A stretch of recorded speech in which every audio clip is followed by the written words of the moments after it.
Hey everybody, what's going on? Hexlex here with another Master Duel video for you. So we are here once again with the free-to-play series, part number 7, I believe, and those of you who have already looked in the upper left corner might have seen that, yes, I have hit Platinum rank. So we have done it, and let's go to our missions here, and let me see login. Yes, looks like 7 days of logging in. So in 1 week, we managed to hit the Platinum rank, get our nice Platinum frame there, and we get some more Duel Pass rewards as well. These Ultra Craft points are going to be nice. I think I have enough now to make 2 Ultras, so I can make those, at least 2 of the maxis that I want for the deck there. And, you know, we could actually even go ahead and... Oh, you know what? I think it might have been recent enough since the last video that I still have the Cyber. I do still have the Cyber pack unlocked. So yeah, why not? Let's go ahead and open a 10 pack. But yes, we have finally reached Platinum rank here. I say finally again, it's only been a week, so... There were 6 more games between Gold and Plat. I will show you all 6 of those. They will once again be in the form of replays. Ooh, Royal Chaos Nefs, for whatever that's worth. Not a lot. It's any super. But anyway, yeah, so we did 6 more games. We won 6 more wins in a row, which, if I recall correctly, last time we said our record was 28-2, so plus 6. Our final record, it looks like, is going to end up being 34-2. 34 wins, 2 losses, starting a brand new free-to-play account. And isn't that my second one of these? Good lord. No, I got the Whale. That was the other Earthbound Immortal I opened. Yeah, 32 wins. No, 34 wins, sorry. Yeah, 34 wins, 2 losses was our final record there. Again, assuming I'm doing my math correctly, which... is a bit of an assumption for me. Still, it's been a pretty awesome journey. I really liked just this whole process of like doing the free-to-play account, finally having an excuse to play heroes, and yeah, just getting to show an account from scratch. And really, I think one of the main things about this series that I was looking forward to was, because I've seen a lot of people say, whether it's in like the subreddit or like my comment section occasionally, or like on the Discord, people will be like, you know, they'll talk about tier 1 decks as if they're pay to win, but it's like, no, they're really not. Like, I think I wanted to demonstrate, you know, aside from just building and then playing heroes, by building heroes, is that, like, you know, these like rogue decks can often be sometimes much more expensive than like meta decks. Like, look at Dynamorphia, for example. They're a very recent deck, more of a rogue deck that's got so many ultra rares. It's just kind of insane, honestly. But Branded Despia, on the other hand, and you know, Sword Soul Tenny, like if I had opened the secret pack that contains, or the selection pack that's out right now that has both those archetypes, like I could have built both those decks with how many packs I opened. So it's definitely not about like, it's more about resource management. I mean, that's kind of the case of honestly any digital card game and card games in general. It's all about resource management, but I think it really comes down to that more than necessarily just like, you know, paying to win, I guess, so to speak. I wanted to show also that, like, you don't necessarily even need, like, a tier 1 deck to be able to do well. Like, you don't need a tier 1 deck and you don't need to spend money. Those are kind of like my main 2 points here. You don't need either of those things to be successful in Master Duel. So I'll go ahead and show you the build once more. I'll break it down card by card again. It hasn't changed at all, though. I do actually have, yeah, enough Ultra Craft points now to go ahead and make those, at least 2 of those maxis, which I think I'll probably take out the 2 super polys for.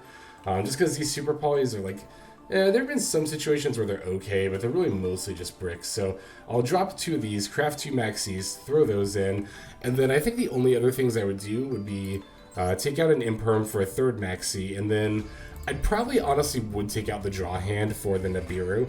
I will actually get to show you in this video the play that we do with draw hand, where a hero lives plus any monster you can normal summon will end you on DPE plus Dark Law if you have draw hand in your deck. That said, honestly, usually if you can a hero lives plus a normal summon, you can do better than that.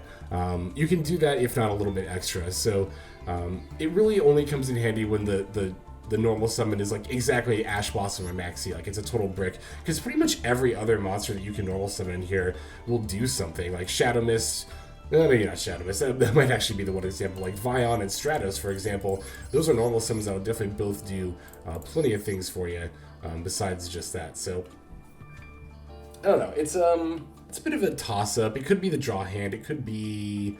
I don't know. I'm looking at the rest of the list, though. There's not really a whole lot else I would want to drop here. The Dark Angel I like. I like quite a bit, actually. And, yeah, everything else seems, like, fairly essential. So, I don't know. Like, I have seen builds that use 2 Ferris. I could go down to 2 Ferris, but Ferris is such a good card to open. I definitely want to have 3, so... yeah, I don't know. We'll go ahead and figure that out. And then once I formally, get those final cards crafted, and then, or rather, once I get those cards crafted, the Maxis and the Nibiru, then we can kind of formally, I guess, make a deck profile for heroes on the channel. And then I'll probably throw out a combo guide shortly after that. I am starting to feel, rather, that I do feel comfortable with heroes as far as, like, comboing with them goes. I just need to, like, actually get more practice in to make sure I'm always doing the optimal combo, because I definitely don't always do that. We will definitely be seeing these replays here that I make more than one misplay, but it's not that big of a deal. Let's see, our first game here that we're going to take a look at is against some sort of Time Lord variant, looks like. I don't know really what's going on here, but let's just jump straight into it. Yeah, I saw the Supreme King's Rage as well. I guess it's like a Time Lord deck that can either like land on a Time Lord or like the Supreme King's Zark. Question mark, but looks like our opponent is going to be taking the first turn here. This opening hand is pretty solid, especially going second. Actually, this hand is really, really good. Not just take the pretty solid out of it. This is a really good opening hand, especially going second, because I have the Ash and the Dropper going second. And then on my turn, I have both the Hero Lives, and then either Vion or Liquid Soldier, just depending on how the turn plays out. I don't suspect I really need Liquid Soldier that much for this game, because Liquid Soldier's main function is to bring back Shadow Mist in order to get the, what is it called? Oh, I can't think of the card. The Mask Change, of course. But here I don't suspect I'll super duper need Dark Law, especially because I'm going second. I'm pretty much just planning on ending the game here. Drawing Ferris is really nice. It also means I can just search the Dark Law, or the Shadow Mist with the Stratos as well. Because normally I would have searched the Ferris there, but drawing Ferris means that I can just grab the Shadow Mist, bin that. I don't even really need to search anything, so I can just ignore the search, and I can go ahead and get the Dark Law later anyway. Going for the Cross Crusade here. That can bring back... I think I have Mally in here. Do I have Mally set up? Yeah, I have Mally set up.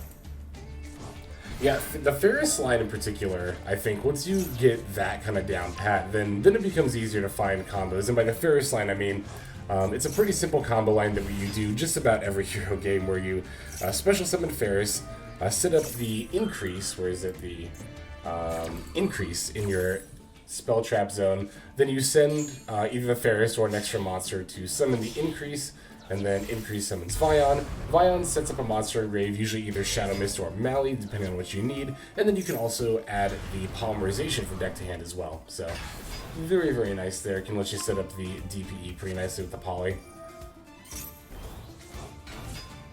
One thing you do have to be mindful for that, like, I definitely always forget is that DPE takes a level 6 or higher hero plus a Destiny hero, and Ferris is definitely level 5. For some reason, my brain always wants to think that Ferris is level 6.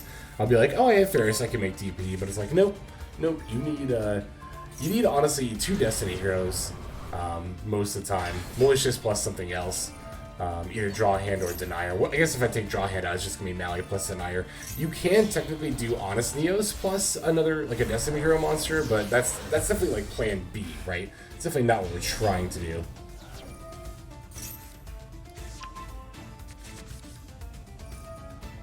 Alright, here comes the Miracle Fusion for... looks like I'm going for Absolute Zero here. Yeah. Just to get like a few more points of damage on board. At this point, though, like I know this face down card is Magician's Souls. I know this face down card is some spell card that's irrelevant. What was it again? What did I say? Card of Demise. That was it. Yeah. So as soon as I take out like the Lord of Heavenly Prison, it's over at this point. Definitely had far more than enough damage to close out the game there. So there's that win against Time Lord Zark stuff, I guess. Oh, we got a Dark Magician deck this time. Ah, that's right, I remember this game. This is actually a pretty decent game.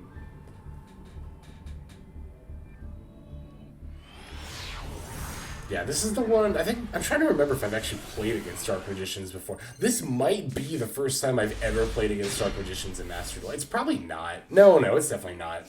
I wondered for a moment if this is going to be like branded Dark Magician, because that's the variant I haven't played against yet. I see it crop up in our like meta reports from time to time, but yeah, I haven't seen it in a little while here. So I hadn't seen it. I hadn't played against it personally myself yet. It's actually been a little while since I've seen it in like the meta reports too. Oh yeah, this is the draw hand combo here. Normally I wouldn't have sent Plasma off of Fusion Destiny, but I already had an Ally Engrave, and I want to keep the extra copy in deck, so I just decided to send Plasma. And I value Honest Neos a little bit more highly as well, so yeah, basically it's pretty simple. You know, you use a Hero Lives to run out the Shadow Mist. Shadow Mist searches the Mask Change. Then you normal summon your, you know, whatever generic monster. You can send those for the Vert Anaconda, and that summons DPE. Now, you can't special summon monsters for the rest of your turn, however, Draw Hand is going to come back during your standby phase, and because Mask Change is a quick play spell, you can just set it and then use it on the Draw Hand during the standby phase, summon Darkclaw during your opponent's standby phase there. So, I'm really glad I pulled that Spellbook of Power, by the way, or Secrets rather, because I really did not want them to search up a spellbook that could, you know, answer my stuff here. Also, like, I'm going to let them attack this Vert without activating DPE, because I was thinking I might want to use DPE's effect on, like, a back row card, because I knew, obviously, if I use DPE on the Dark Magicians, they'd get, well, Dark Magician and Dark Magician Girl. Rather, I'm not opposed to using it on the Dark Magicians for that reason. If they were going to set a spell or trap card, I would want to prioritize popping that during the end phase rather than the Dark Magicians. So that's why I allowed the Dark Magicians to attack Vert Anaconda. Yes, it put me down to 500 life points, but I don't know. Life points aren't a score, they're a resource, so I'm willing to take the damage to hedge and potentially hit a better card. I think it's worth it, because I don't suspect they're going to have 500 extra points of damage, and I'm planning on ending the duel on my next turn anyway, so not really that concerned about taking damage there. So what I'm doing here, I'm basically going like the long way around to making sure I have not only enough damage, but also that I can summon Absolute Zero and wipe their board completely.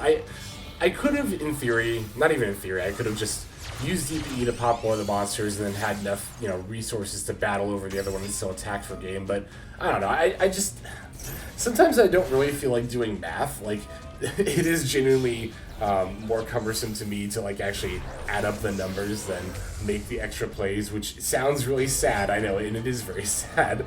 I've just never been that great at math, so sometimes I'm like, I could do math, or I could just, like, summon a bunch of extra bodies. I'll just summon extra bodies and do that. Not just summoning extra bodies, but also getting in the board wipe by fusing with the Absolute Zero. And then we can even throw out the Miracle Fusion at the end, just to, why not, bring out an Escudario. So this was vast overkill, but I really just wanted to absolutely make sure that I had enough damage. Plus, again, like, these, in gold, you never know. Like, somebody could drop a Battle Fader or a Gores out of their hand when you attack. Like, this is the rank where that could happen, so I like to be extra cautious when I'm playing in gold here. So there was that one. This game was against Labyrinth. I think I'm just going to throw this one in fast forward, because it really wasn't that interesting. My opponent just conceded during my first turn while I was making my plays, so...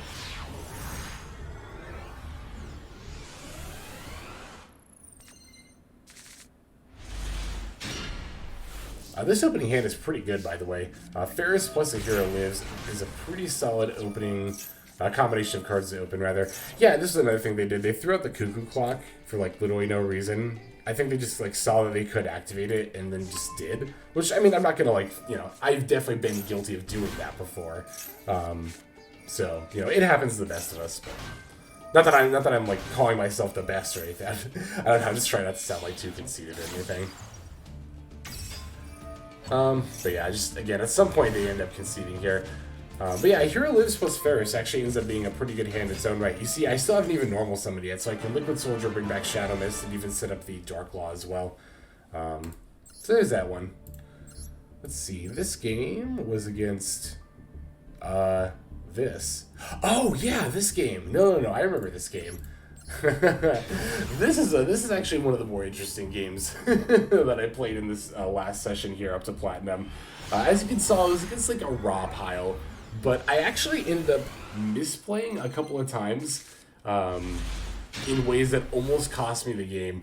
And I think it was just a combination of, like, not even a combination, it was just me not paying that much attention due to thinking, like, you know, I saw that my opponent had a 5-card extra deck and a 60-card main deck, or sorry, a 59-card main deck, and I had this mentality of, like, whatever, I don't really have to try, but that's not always the case. Like, you know, it's still not just possible, but very, very easy to lose if you are careless like I am, or like I was here. You'll see coming up here. So this is going to be a pretty standard start here on turn 1. What exactly did I open with? It was just the Vion. So, like, even if you just open the Vion, like, you definitely still have plays with that, as you can see here. Yeah, normal summon Vion is one of those lines that I really gotta see, like, I really gotta flesh out the line and see what all you can do with it. This is where my first major screw-up was here. I was like, this is, again, like I was talking about earlier, I just assumed that Ferris is a level 6 monster for some reason, so I was trying to go for DPE there, and then once I activated Polymerization, you know, Vision Hero Trinity was the only option. I was like, wait, what? And I was like, oh, that's right, Ferris isn't level 6, it's level 5, so if you're wondering why I made Vision Hero Trinity as my turn 1 end board here, that's why. So, this is definitely the kind of game when learning a deck that I would normally not show on the channel, but I don't know, like, I wanted to show as many of the PvE, or PvP rather, games as possible for this series, so I've only not shown 2. There's 2 PvP games you didn't see, and I talked about this in the last game. They were literally 2 games where one was the opponent was playing a self-OTK deck, so they were just, you know, they used cards that brought themselves down to 0. They do that to complete missions. The other one was somebody who, kind of like that last game, actually just kind of conceded in the middle of my turn 1 combo without really, like, letting me do anything, so I just didn't think that was really worth showing. But for this time, I threw it in because, I don't know, it's like I only had 6 games for this last session, so I'm like looking down the screen, I'm like, what am I even doing at this point? Oh yeah, no, this is where I'm like, okay, now I can go for game. I've got the DPE, searching up this Honestios, I can even bring back Denier. But as you can see, or as you might have remembered, you know, when I clicked the replay, this is a 5-turn game, and this is only turn 3, so we'll see what ends up happening here.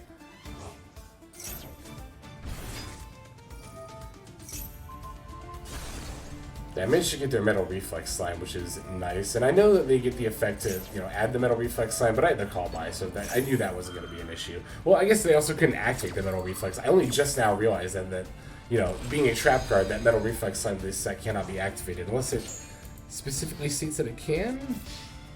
No, yeah, they can't even activate it. So there really wasn't a need for me to call by there. That Honestios was a mistake right there. Because I was like, okay, whatever, I'm just going to attack for lethal anyway, right?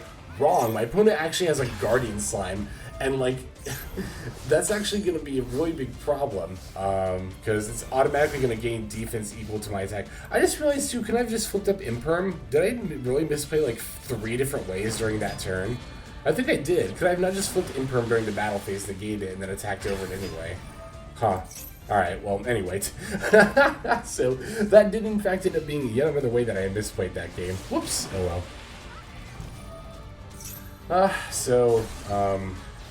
Yeah, this is definitely a little bit awkward at this point now. Now that I have this raw sphere mode, my opponent's got this Egyptian God Slime. I top deck a Hero Lives, and I'm like, can I even come back at this point? No, it's definitely not that far gone. If I had already used my Miracle Fusion, then yeah, things would look very, very dicey here. If I didn't have any, like, fusion spells left in my deck, but I do actually have a Miracle Fusion left in my deck, so the out here is honestly fairly easy. I'm just going to make Vert, use Vert, send Miracle Fusion, summon Great Tornado. Great Tornado is going to have the Egyptian God Slime's attack, and it doesn't target, so well, I guess I can still target this anyway. I just have to target it before other stuff, but you know, Great Tornado is all monsters, so it doesn't target anyway. And then I can just run over this for a game. So, yeah, this was like a big hubris game for me, where I was like, yeah, I really almost let my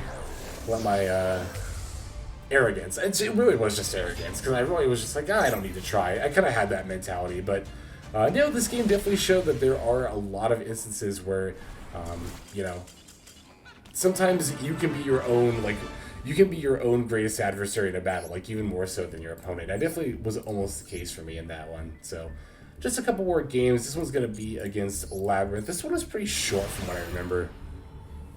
I guess it'd be more apt to say I don't remember this game, like, being particularly fleshed out. Like, I don't remember a lot of things happening, so it's probably going to be fairly short. See, they're going to take the first turn. We got a really, really good opening hand. Vion Ferris, Rhoda Miracle Fusion Mask Change lets us do pretty much whatever we want. This is definitely what I would call a do whatever you want hand.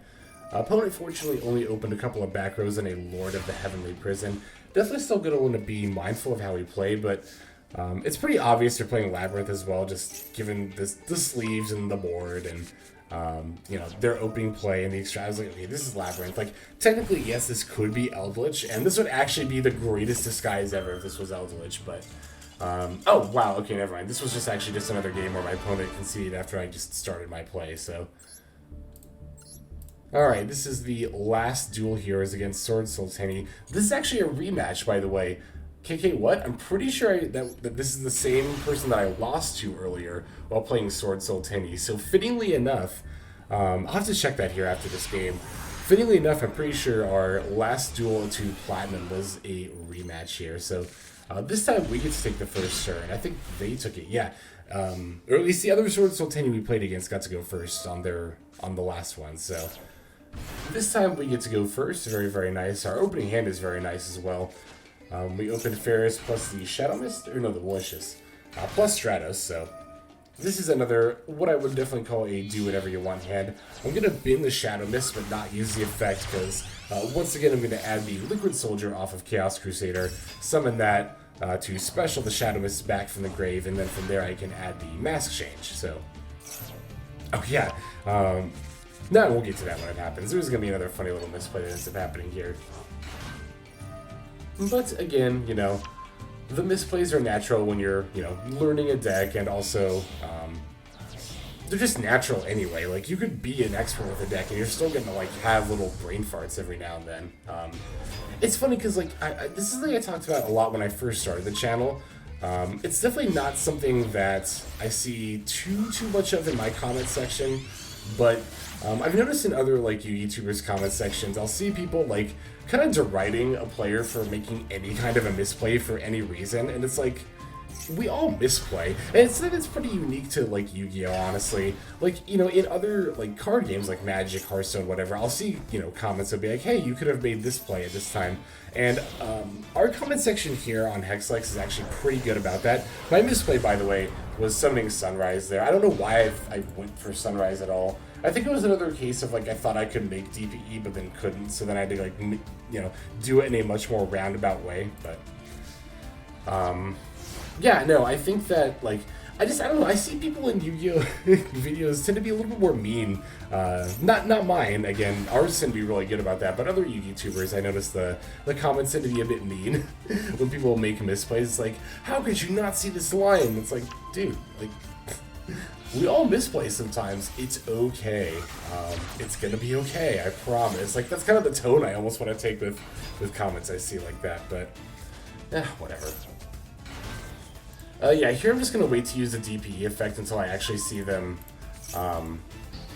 you know, make, like, a threatening board state. Because I did have a moment where they summoned the Monk of the Tinny where I thought about using DPE to pop the Monk in case they had a Vishuda, but I was like, I don't know. I think the odds of them having, like, if they have a Moye, like, okay, if they DPE, or blah, blah, I need to rework my words here for a second. If, in response to the Monk being summoned, I use DPE's effect and pop it, that does prevent Vishuda from bouncing the DPE. However, at the same time, that opens me up to getting wrecked by a Moye, potentially. They can make a Love Light Synchro with the Moye if I do it that way. So, I ultimately decided that I was going to take a chance and see if they had the Vishuda, and they didn't, so that was nice. It turns out they're actually not going to have the ability to make this Moye live anyway, so it didn't really matter either way, but I decided to hedge a little bit, and yeah, they just threw out the Shaman before conceding. The Dark Claw plus DPE set up on turn 1, putting in a lot of work. Again, even though it wasn't the optimal way to do it, we did still manage to come out on top, and that was our last game up to the Platinum rank. So let me go over here to the match history. Let's see, Plat 5 there.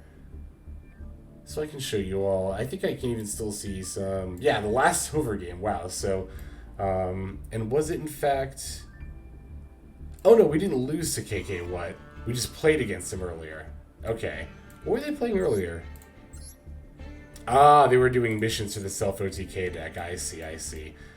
That's where I got it mixed up. Okay, I thought I gotten a little bit mixed up, but all right. So, yeah, I think that is just gonna about do it for the free-to-play series for the time being, anyway. Obviously we'll come back to this account whenever we want to cover heroes, which will of course happen because they are by and far just my favorite archetype all in all. So that will definitely be the case. But yeah, I think for the time being this is going to be kind of our finale for this free-to-play run. As you can see, as I'll show you again rather, up here in logins, yep, we logged in for 7 days, and honestly, one of these days wasn't even playing on PvP ladder at all. That was the day that I just grinded out of those solo missions. But yeah, 7 days of logging in, we managed to rank up to Platinum. We got 2 fairly solid decks here. One of them being heroes, again, with this deck and how intensive it is on crafting requirements, and also how bad my luck was with opening packs to finish this deck. You could definitely do a lot more than I did. Like, honestly, again, I think I could have had 2 higher power level decks than this that were fully fleshed out with staples rather than build this hero deck. But I already have those kinds of decks on the other main account, so it's whatever, it's fine. And we still also had a very solid Salamangreat deck on top of the hero deck here as well. So yeah, I hope that you all found this series helpful. Like I said in the first part there, I made this series kind of in mind with not only just being a fun challenge for myself, but also maybe helping out some newer players who are intimidated by the idea of I have to I have to rank up and I have to build all these competitive decks, but I don't want to spend money. And it's you definitely don't have to do that. Master Duel, again, I think is one of the more free-to-play friendly digital card games, at least among the ones that I've played. So I don't think it's too much of a challenge to necessarily get to a higher rank with some optimized / competitive decks. You just kind of have to know what you're doing, and that is the harder part. But hopefully this series can help bridge that gap for those of you who are looking for that information. So yeah, I think that's about all the time that I've got for today's video. Thank you so much, everybody, for tuning into this series and commenting the comments. There was so much support for it, which I think was awesome. This was a series I had a lot of fun doing, like I said. So I'm definitely up for doing things like this in the future. I actually do have an idea for another kind of series, another challenge series I would like to try, but it's definitely something that's going to take a little bit more logistical working out to figure out. But if that comes into fruition, obviously you all will be the first to know. So yeah, I think that's about all the time that I've got for today. I think I'm just going to go ahead and end off this series here. So without further ado, this is XLex. I'm signing out, and I hope you have a fantastic day.